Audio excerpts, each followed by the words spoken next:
Yeah, John Cox coming into this tournament, you know, he's been happy-go-lucky all season, and he fishes his way. He fishes shallow. The one thing different about John Cox, you'll notice, day one, this is the first time all season we've seen him offshore. He's fishing a little deeper than normal. Instead of like 4 feet and less, I think he's targeting that 5 to 10 foot range. Much, much shallower than the rest of the anglers. He fishes his strengths. He's probably actually using his electronics a little bit this morning. But good news for John Cox, he does have a limit in the boat. I saw him catch a real nice one, probably a 3.5 pounder just about an hour ago. So don't count John Cox out of it, but this conditions here on Lake Oahe this particular week is not really favoring John Cox and his strengths. I'm just praying that the Bass gods tighten up that Angler of the Year race, because Cox has an incredible record in lacrosse. So does Brandon Polinick. I mean, it will literally go right down to the last cast. Let's hope so. But speaking of the progressive Bassmaster Angler of the Year, those are our leaders for 2022, but our reigning and defending progressive Bassmaster Angler of the Year, Seth Feider. Seth Feider, you would think, should feel right at home. He's had a good start this morning. A small fish here for Seth, but this morning was very unusually, let's say, anxious about the forecast. The wind picking up this afternoon, saying that, you know, it was going to be very, very difficult to get back to the weigh-in. And the forecast really is, Dave Mercer, it really is kind of, you know, happening just like they said. About 10 o'clock, the wind did start picking up a little bit. It's much building more now and out of the north. It will be rough, but these guys have you know, that's why they're on the Bassmaster Elite Series. A lot of experience. Look at the forecast, plan your day accordingly. Seth Feider very concerned about that weather, and the best thing to do in that situation is just get them early so you can get back. And Seth Feider had a decent start here on day number 1. 8 days of competition left in the 2022 Elite Series. And Seth Feider, you would have thought, I mean, going to be calm going into this, but I agree, very, very rattled this morning. But nothing better to calm you down than a couple of those brown beasts from beneath. A lot of anglers coming into this event, a lot of experts talking about the pelagic smallmouth bass that live here. Well, this guy, when it comes to pelagic smallmouth bass, is one of the best, Jeff Gustafson. Yeah, Gussie was just excited about going out there this morning. He's obviously got a lot of experience in these rougher waters, these conditions, but you can see this is this morning. He caught a real good fish early on, and you can see super calm this morning. Got started, had a little company around him this morning. It was, 370,000 acres here, and it's absolutely amazing. We come here with 90 anglers, and you're going to always have a few anglers find those bigger groups of fish. And Gussie had certainly found one of those, had a little company, but he certainly capitalized this morning. Got off to a lot better start than even he anticipated. Proving how chilly it was this morning. You see Gussie wearing the Kenora dinner jacket right there, Davey. I don't know if you're aware of that, but that is a Kenora dinner jacket. I need to learn more about the Kenora dinner jacket. Maybe not right now, but certainly during this hour, you can educate us all a little more on that. It's just like a flannel shirt to me. Yeah, that's all a Kenora dinner jacket is. But it works for Gussie, and Gussie getting it done. But Josh Douglas from Isle, Minnesota, man, he's another one you would have expected to be in the mix in this event. Yeah, no, he's a lot closer to home to a lot of these other anglers, being from Minnesota, a lot closer to home. I'm sure he's probably had a little experience here, got off to a great start this morning, having a great second half to his first year out on the League Series. Josh Douglas has been waiting for this moment all year long, and it's happening here on day number 1, stop number 8 of the Bassmaster Elite Series, and 8 is the number. 8 days of competition left in 2022 for Elite Series anglers. I'm Dave Mercer, joined by Davey Height, 2-time Angler of the Year, Bassmaster Classic champion, Bass Fishing Hall of Famer. And man, the entire field felt rattled this morning. And there's part of me, a weird little sick part of me, that kind of enjoys that, because that's what you want when we're going down to the wire. I mean, that feeling they felt, that's why you play the game. Yeah, we mentioned Seth Feider, our reigning Bassmaster Angler of the Year, but also this morning, Brandon Polinick, a little uneasy. Things aren't as easy out there on the water trying to catch these fish than a lot of people anticipated, including Brandon Polinick. But like you say, If everything was normal and it would be like the St. Lawrence River was our last event, everybody go out and catch 20 pounds, wouldn't be quite as exciting. You got to deal with the fishing being a lot tougher than expected, and the wind and the weather each and every day will be a big, big factor. Some of these anglers are traveling 50 miles away, and if that wind's blowing and you got 6-footers, how much time do you allow to get back? So many obstacles in this tournament, not just the waves, but also the fact that literally part of this lake is Central Time Zone, part of this lake's in Mountain Time Zone. Your clock's going to be bouncing back and forth, but I don't even know if John Cox has a clock in his boat, but he definitely has a fish on.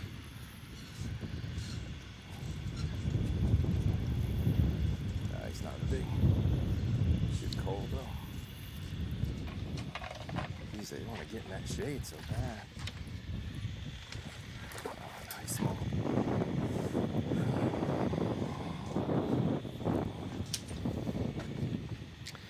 Dang, I thought he was bigger than that. See John Cox there with one. Looks like it'll help a little.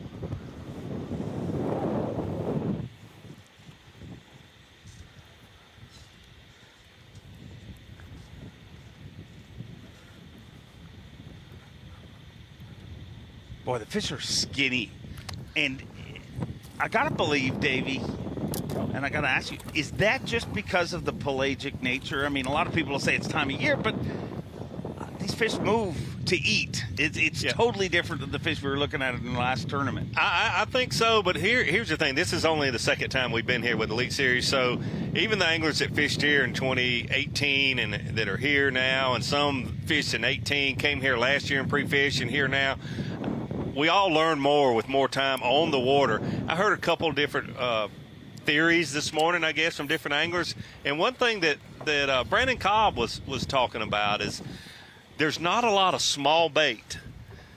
There's a lot of the bigger bait. We talked about the different types of bait that are actually here. So I think you're exactly right. Those fish having to swim constantly to feed is one thing. But the other thing is, and you see this in some of our small lakes around, down south, and even some ponds, where you'll get out of balance, where you've got huge fish and you've got small fish. And you don't have a lot of small bait because there's so many small fish. So they have to swim more, and so they burn more, but then they just don't have as much to eat. But if you're able, as a smallmouth bass, to get over that hump, so to speak, and you can eat the bigger bait fish that they have a lot in here. The herring, which our herring down south are blueback herring, and they're often 2 to 6 inches. Well, these herring are 6 inches to 12 inches. They're a different herring. So it seems to be either very small bait or that bigger bait, and I think that's why you see a lot of really skinny smaller bass or some really nice. There was the state record was broken here last year, a 7-pound smallmouth. Troy Dede, a former Bassmaster Classic qualifier, qualified through the Bass Nation. You were speaking about food, and right on cue, John Cox caught a walleye, which for most of our southern anglers, when they catch those, that is dinner. Absolutely. I'll have to admit, when I would come up on the northern swing fishing the Bassmaster series, I would keep a little small fryer and a little black iron frying pan in the bed of my truck. I love walleye. You have lopped the sides off some of those walleye, Davey. They're great. They are great. Yeah, you see John Cox here now. To be honest with you, the Pickwick tournament I thought was his best tournament of the year. It wasn't his best finish of the year, but some tournaments that you just like, wow, I got out of there with a good finish. He actually gained a few points on Brandon Palnick there. But to be honest with you, after seeing this lake this week and talking to the anglers, if he gets out of here with a top 20 finish, it will be a great feat for him. Probably even more impressive than catching what he caught on Pickwick Lake.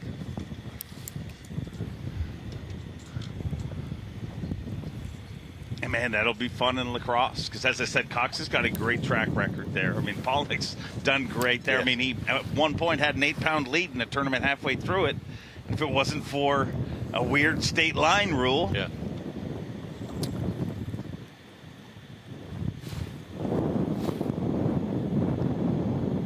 Yeah, it would be great to see.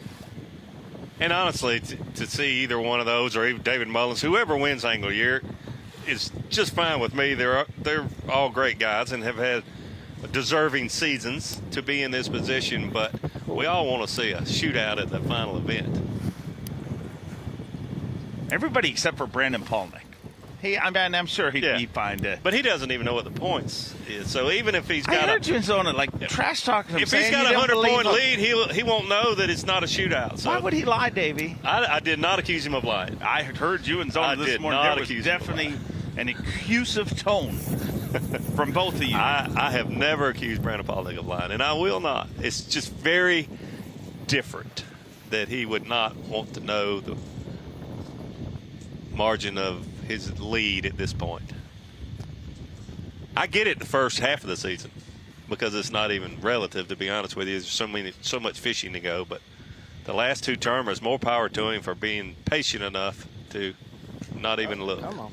But I think it's almost more important the last two tournaments of the year. When you think about it, look at how many anglers we've seen in this exact spot that he's in with like a 40-point lead. And everybody starts to anoint that person Angler of the Year. I agree. And then they start saying, well, I'll stay close and I'll do this. And I mean, I think that's his whole theory behind it. And I do not believe Brandon Palnick's ever told a lie in his entire life, is my theory. Hey, we were right through him. Right through him.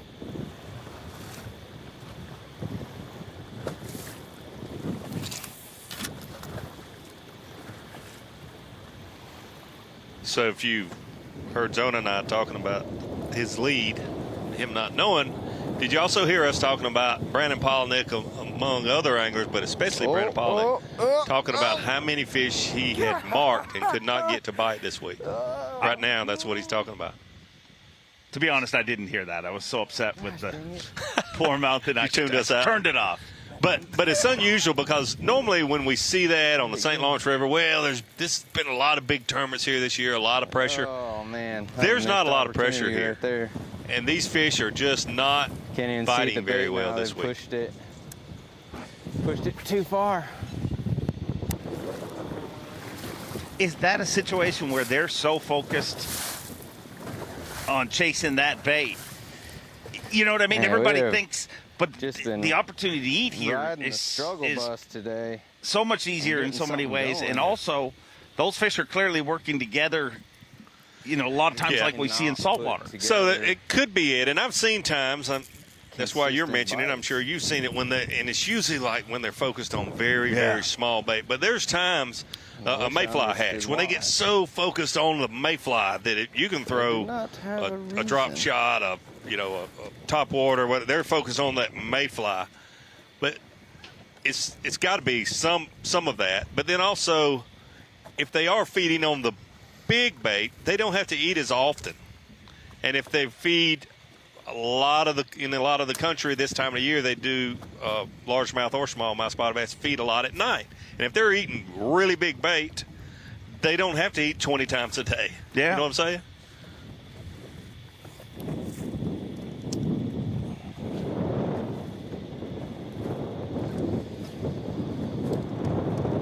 It just this hard. I find it amazing that it's tough. I mean, if you look at that shot behind Brandon Palnick's prime example of theirs, these fish get zero pressure. It is the exact opposite of the fishery we were at. Yes.